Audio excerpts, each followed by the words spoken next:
Welcome into another edition of the Pregame Show right here on PHNX for the Arizona Diamondbacks, who are in the World Series. It still doesn't sound right. We are getting ready to watch Game 3 of the World Series here with Brandon Pfaadt on the mound for the Snakes. Of course, I am Derek Montilla, occasionally known as your mayor of PHNX.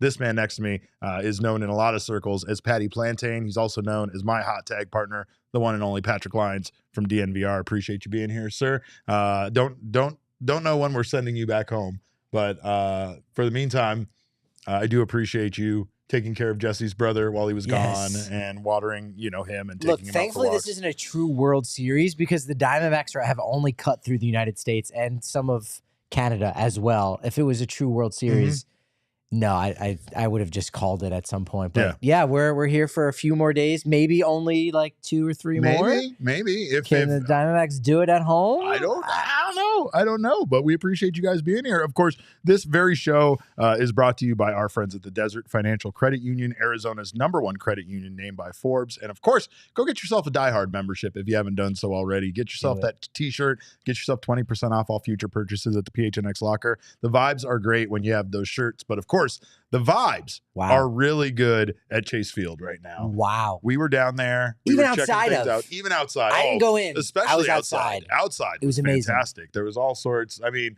it's just incredible to see, our stadium like that. And I say that because I spent a lot of time in that building. And to see that atmosphere, it is, you can feel the energy in the air, right? I mean, I've only felt it a couple of times. One was in the presence of The Rock at WrestleMania, and that was definitely electric, right? But yeah, you can definitely feel it. There were more Diamondbacks fans and Diamondbacks fans jerseys, I think, than I've ever seen at like any game. I mean, I used to go to games at Yankee Stadium in the late 90s, and like you almost wouldn't be caught dead wearing the other team. Yeah. That's what this was like, where it was literally, I want to try to find a Rangers jersey, and you couldn't. You had to walk around for a couple minutes just to find one. So it's not even like 99% D-backs fans right now. Yeah. It's 99.5%. I like that you add that extra 0.5% on there. It's very appropriate. Now, you were keeping track of the jerseys. I know you were. Oh my God. He was like a Pokemon hunter out there. He was going to collect them all is what he was doing. I was. Yeah. It's cool and all, like, to see the new jerseys that are out there, and the Corbin Carrolls. He had the most. Saw a couple Moreno, not a ton, a few Marte, but it's the old ones that people had, like a Craig Counsell that just had like a monotone purple number and letters on the back. Like you can tell it's from like the 90s. Zach Greinke, of course. Madison Bumgarner, very much a choice. A lot. Very much a choice. You know why that is because especially in our very own Damon dog would talk to. We got Leah, by the way, who we very much miss. Meow, Leah meow. on the mic. We got Leah.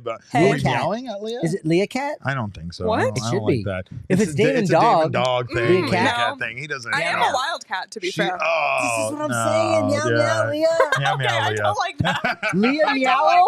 I don't like that. Kitty purr. No. Something like that. We can move on. All right. Well, I tried doing a thing. Here's, of course, he's been trying to get himself a Corbin Carroll Serpientes jersey for quite a while over at the team shop. Sold out often. Plenty Madison Bumgarners, though. Yeah, plenty of Madison Bumgarners available. And Justin in a Upton's. Serpientes. Yeah, Maybe. Justin Upton's for sure. There but was at number 28, Seth Beer. Oh, that looked let's amazing. go. Seth Serviesa. A couple Mark Graces. Yeah. I did see someone wearing a Pavin Smith number 26, That's which incredible. is awesome. Playoff Pavin in effect. There was a Daniel Descalso. That's Rocky's a real legend. fan. That's a real fan. Blake Swihart. Yeah. What? I don't even remember him as a D-back, to be honest. That was very short. A lot of people you didn't recognize because I think they were personalized jerseys, but you still kept coming up and asking people. Yeah, well, I was like, Martinez. There's been Martinez. There's a lot of Martinez's. But there was an Humberto Castellanos. Let's go. Yeah, Like let's these go. That's are electric. Absolutely That amazing. had to be Humberto himself, I imagine, wearing And his own maybe jersey. actually Mark Reynolds. Yeah, maybe. It could have been him. Tickets are not cheap right now. No. To get in the building. I know we had a couple of people talking to us about Yeah. trying to get inside. Completely understandable. They're lower. And they're- Game Time definitely has lowered the prices, which is nice. Like $450. It is one of those situations that I've noticed that if you do wait, wait a little bit, especially if you don't mind if you don't go. A lot of our guys, I know our guy CWP is down there just enjoying the vibes. He doesn't have a ticket, but it's not a bad place to be. No, it's not. It's really not. There's isn't. especially the restaurants down there are all packed. There's a horse. There's a horse, an actual horse. We don't know why he was there. Their mascot is a horse. Yes. His name's Captain. I know that from the. Wow. Well, I know things about mascots. Very good. Well, you must have gone to Baxter's birthday party once or twice. I was a VIP at Baxter's Wow. birthday party. That's a whole other story. But of And course, there was a mariachi band too. there was, and we got some good vibes videos. So check out our account over at PHNX_DBacks. Also, we got to meet a lot of you guys. You guys made my afternoon. I was telling Patrick on the way back here that I follow you. I follow you. Getting a lot never of gets that. old. Never gets old. Especially hearing it from the family of someone Yes. like Brandon Pfaadt, who has an incredible family, incredible teammates. They're all here today to root on Brandon Pfaadt. We'll be talking about him shortly because I need to talk about the food first. There's all sorts of crazy specialty food items in Chase Field. If you're listening to this and you're at Chase Field, there's a millionaire steak sandwich. There are Cajun shrimp fries. The ingredients are almost kind of more impressive than the Hand-cut actual potatoes, Cajun Gulf shrimp, garlic cheese sauce, lemon aioli, oven-dried tomatoes, and scallions. Lemon aioli is the thing. And then on the millionaire steak sandwich, black truffle cheese sauce. I don't know what that is, but these words just make you think of good food. I feel like it could be poison, actually. I feel like our friend Chef Steve Tilder over there has gotten a lot of extra money maybe from this playoff run to kind of go crazy with.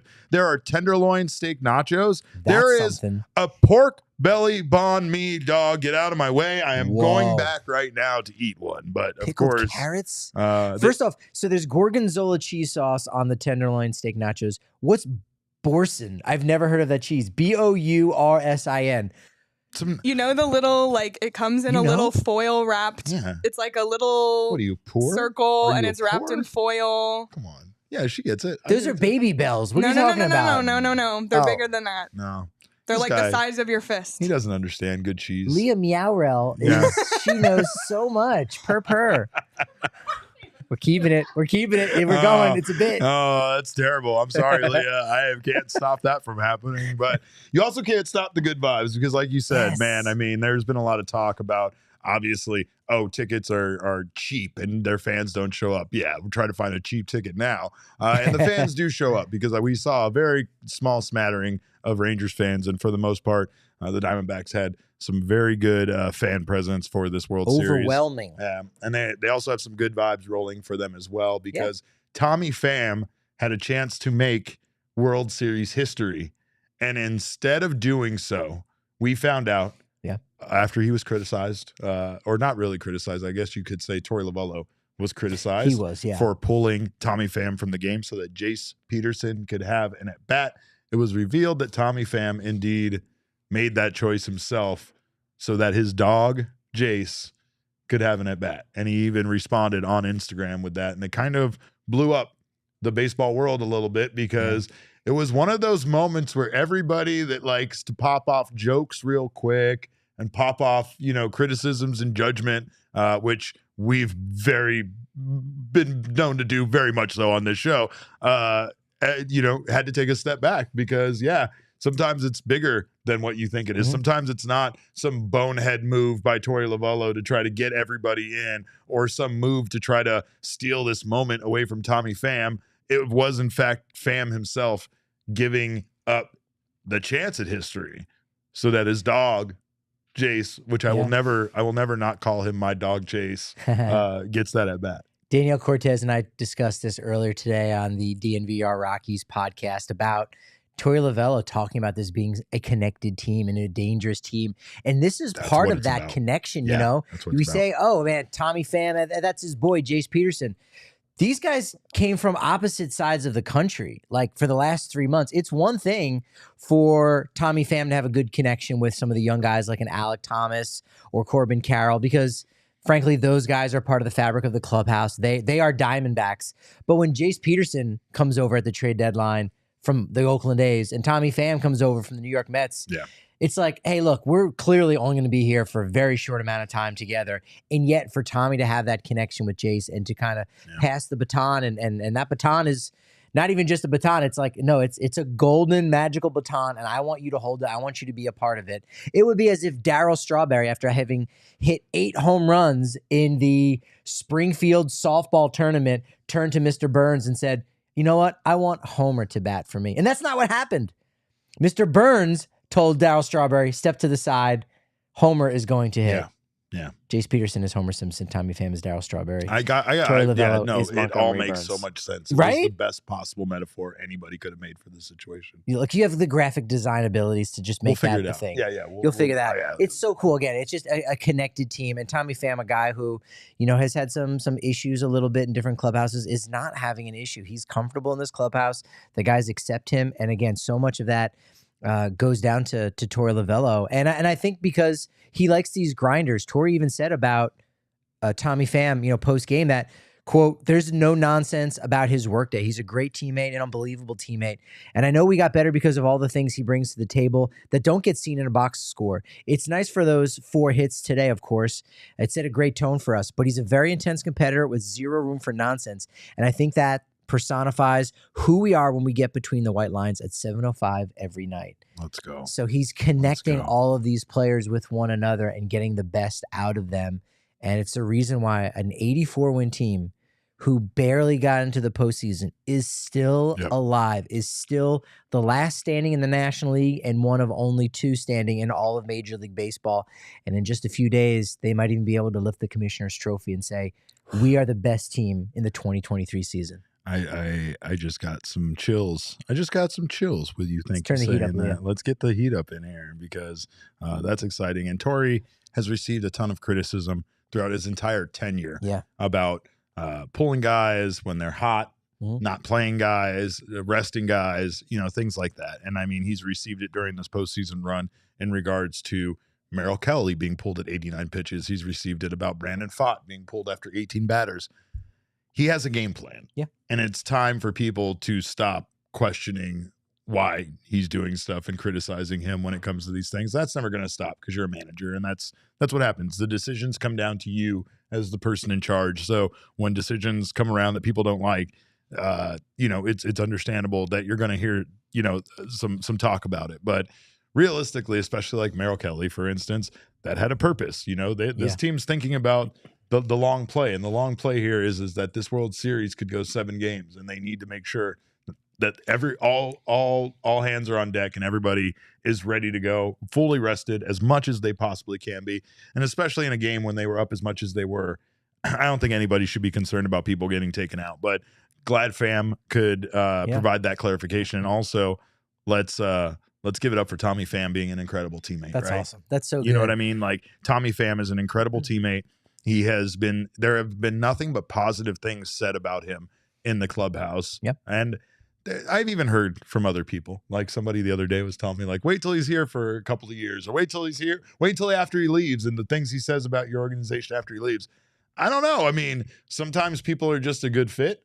And to be honest, the experience that Pham and Longoria bring to the rest of this very, very young team is so important. It's so important. It's so critical for them to have somebody that they're comfortable with that can give them advice that they trust, that they believe in, and that they can look to when they do need something, when they do need words of encouragement or wisdom. Or Tommy Pham just telling people that they ain't shit and having everybody stay loose because you have somebody like that in the clubhouse that's keeping things light and making fun and trash talking his teammates in a way that also helps them relax. It's important for this game, and it's important for a young team. I think anyone that listens to this show knows how valuable and how important Torey Lovullo has been to this. But I think the nation is starting to realize, like, okay, hey, it's these 23-year-old kids stepping up, and they've got a bright future.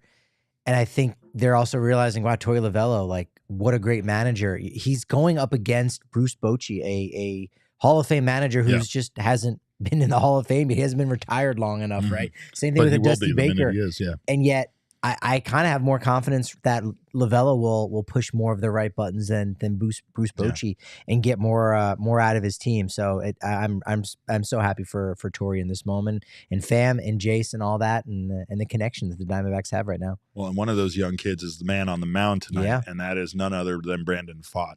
We had a chance. I forget the chance. We had the pleasure of meeting Brandon Pfaadt's family, his friends, his teammates tonight outside of Chase Field. His entourage. Derek, he had an entourage. His mom, who I absolutely adore after meeting his mom, but she absolutely will not be doing any more interviews prior to Brandon Pfaadt appearing, because she feels like when she is interviewed that it causes him to have a bad night. So we have no video of her, but we do have lots of video coming of all the other teammates and his cousin, who was especially cool. He helped introduce us to the rest of the family. One of his old coaches, Mike, was out there as well. Just 20 of his teammates. Just so much Bellarmine support University to see this young man on the mound, and it's incredible. I can't wait to see what he does, because one of the things I had to ask everybody is how is he so calm? Yeah. His interview last night was incredible. Like I said, there was one point where it was just Brandon Pfaadt, stand-up comedian, riffing for like 3 minutes, just cutting gags, teaching people how to say it. Louisville. I go Louis more, but Louis is close. That's just how they say it in the South. Louisville. In Colorado, it's pronounced Louisville, which is really wrong. He calls it Louisville. Sorry. I call it Louisville. That's the way it works. But Pfaadt has been amazing tonight. Can he keep it up?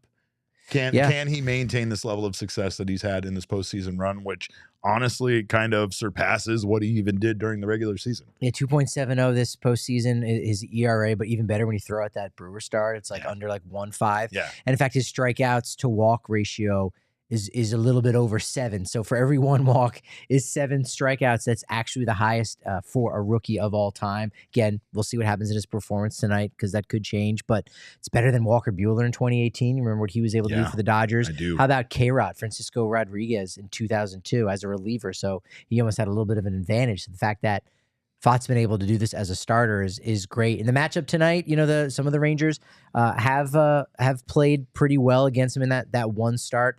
Josh Young, 2 homers and 3 RBI. Jonah Heim and Leody Taveras also have a homer against Pfaadt. And a key change in the lineup for the Rangers, Carter has been dropped to 4th. And so now that means Seager and Garcia are back to back. That will be very interesting to see how that plays out. That's a lot to deal with. That is. The experience difference here couldn't be more significant between Brandon Pfaadt and Max Scherzer. We have our pitcher comparison graphic. I think Would you like to see postseason stats? Let's do the postseason stats one. Yeah, I don't need to see those regular season stats. Those don't matter anymore. This is what the postseason looks like. And of course, what we have here, advantage Brandon Pfaadt, 2.70 ERA to Max Scherzer's 9.45, a whip of 1.08 for Brandon Pfaadt and a 1.80 for Scherzer, 22 strikeouts for Pfaadt, only 6 for Max Scherzer. And I think the great comparison here is that Scherzer, in a lot of Diamondbacks fans' minds, is the one that got away, right? Like there was Max Scherzer, there's, Paul Goldschmidt, there's a couple of guys in our franchise's history that we felt like, damn it, we screwed up. We shouldn't have done that. And that's not to say that the Scherzer trade didn't have, a lot of things that happened in regards to how that went down, right? But it's just a very interesting dynamic here to have essentially our pitching future on the mound tonight in this game versus kind of the ghost of our pitching past. Mad Max 2.0. Yeah. I mean, you might even argue too in this case. Yeah, Scherzer, I think we talked about it briefly in the post-game show on Saturday night, the fact that his last 2 starts have been almost like rehab starts, which I don't want to say like, oh, so now all of a sudden, since he's done rehabbing, that he's going to be so much better. I don't know about that. He's just still ramping up from having time off. He was okay when he went over to Texas. In fact, his last quality start hasn't been since September 1st. So, I mean, he has struggled just a little bit. He's been more like Meh Max than Mad Max. So he could be on somewhat of a short leash. Now the Rangers do have a bunch of starters in their bullpen. So Dane Dunning, I'm sure, is going to be at the ready. John Gray was announced as a starter in Game 4. He's a starter, but he just came off the injured list himself. So I'm not exactly sure. That was a flyover. Oh, that was the flyover. We just had the flyover. It just hit me, the flyover. Oh, man, everyone in the chat's blowing up. We got the flyover on The Office. So we got the flyover. Yeah, we got the flyover. That was loud. The flyover just happened on the pregame show here. Rangers apparently just getting booed out the building. Good. That's awesome to hear. Yeah, that's awesome. Again, Diamondbacks fans realizing like, hey, wait a minute. We're a force. We're a part of the wagon too. Diamondbacks You're all part of the wagon. 16-9 at Chase Field, 4th best record for any team in any ballpark. Let's go. Let's feel that advantage tonight. Yeah, it can be a fortress. It can be a vault. Well, remember, but the vault's open. The vault is open tonight. The vault is open tonight. Roof is open tonight. Yeah, it is. Yep. Expected to be open for tomorrow as well. We'll see what happens. I guess probably first pitch is going to be happening here in just a little bit. Very soon. Luis Gonzalez and Randy Johnson. In the press release, it said these guys are reunited from 2001. But I have the feeling they've been together a million times. Yeah, that's not the first time they've seen each other. Is it still reuniting? I guess technically. I saw him high five like 3 weeks ago. I don't know what you're talking about. Jordan Sparks sing the national anthem. That's cool. That's a Phoenix native. There's a lot of Arizona good vibes. A lot of good vibes in that building right now. Very cool. But it sounds like what you're telling me is that this team being connected goes beyond just the team itself. Oh, right. Because the city's connected with the legends. team too. The city's connected. We're all connected, and you know what happens when we're connected? We're fucking dangerous. So get yourself the shirt of a dangerous team over at the PHNXlocker.com. You can also get yourself a Die Hard membership. You get that shirt for free. You also get all future purchases 20% off. If you can't decide on which shirt to get that one for free. Get another one for 20% off. Maybe buy some Christmas gifts now. I don't know what you're looking to do, but anyway, do that. Of course, we thank you guys for being here on the PHNX Sports YouTube channel. If you haven't subscribed to the channel yet, make sure to do so now. Sign up for notifications. That way you don't miss when any of our wonderful shows go live. Drop us a like, just like our guy Gabby says. And of course, make sure if you're listening on the audio podcasting side to leave us a review. We always appreciate those 5-star reviews, and make sure you subscribe there as well. Well, we wonder if this Diamondbacks offense that we saw get very hot in Game 2 can stay hot. And can they keep marching up that mountain? Let's go. Can Cattell keep it hot? Can Cattell get that streak?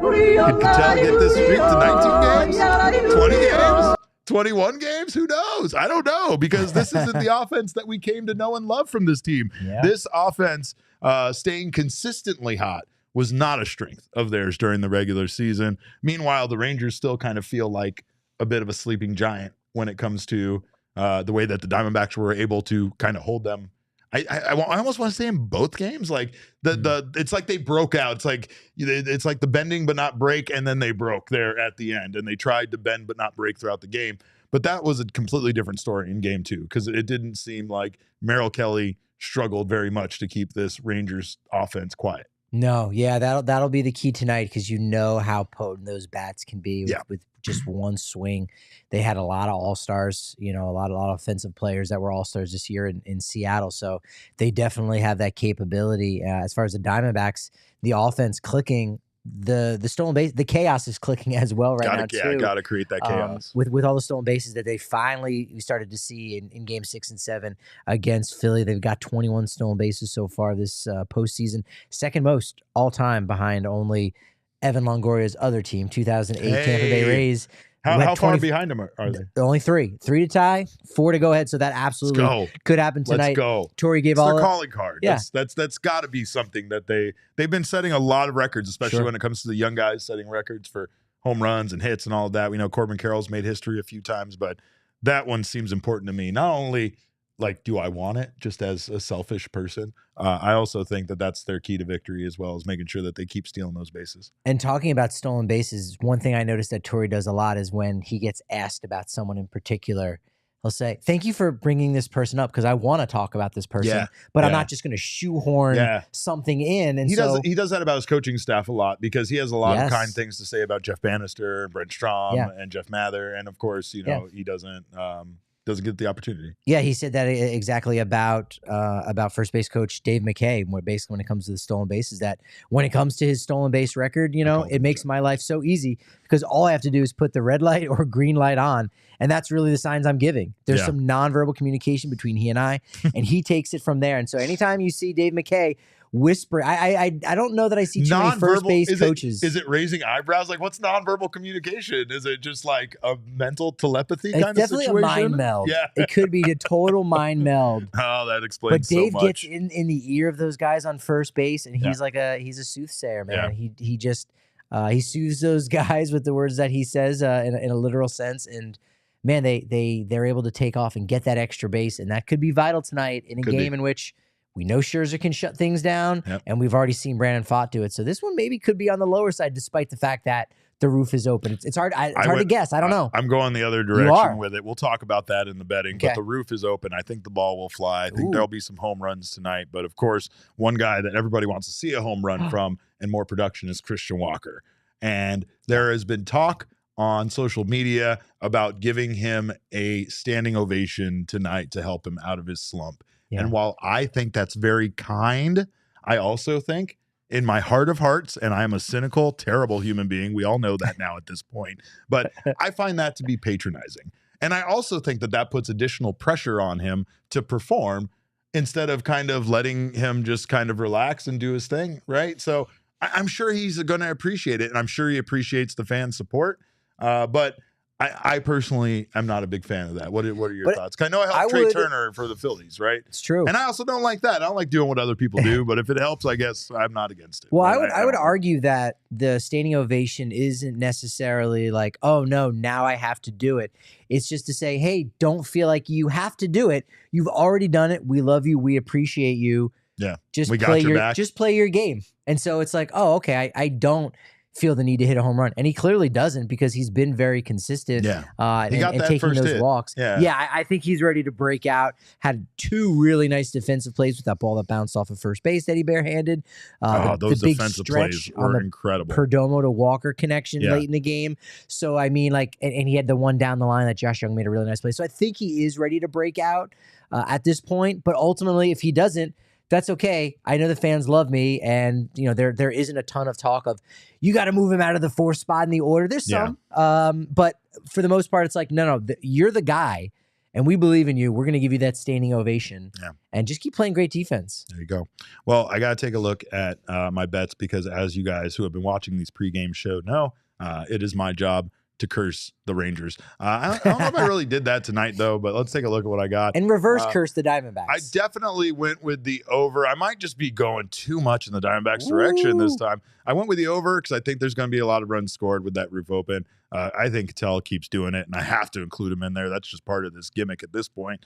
Brandon Pfaadt, looking hot. I went with 5+ strikeouts. That wasn't even the minimum, and I'm just feeling it. Tried to sprinkle a little that that bad juju on Garcia, give him the one home run in there, and I know Max Scherzer at least is going to walk one. So I don't know. This one's at 1650. Maybe you take this one. Maybe this one is one of those ones that hit. We know a couple of them have, and even though they aren't in the best situation, you can always hedge your bets, hedge your feelings here with your bets, and make sure you make that emotional hedge. But I am so excited to go watch the World Series here at Chase Field. Wow. So I know so many of you guys are already there. We appreciate you guys for tuning in. 22 years of suffering.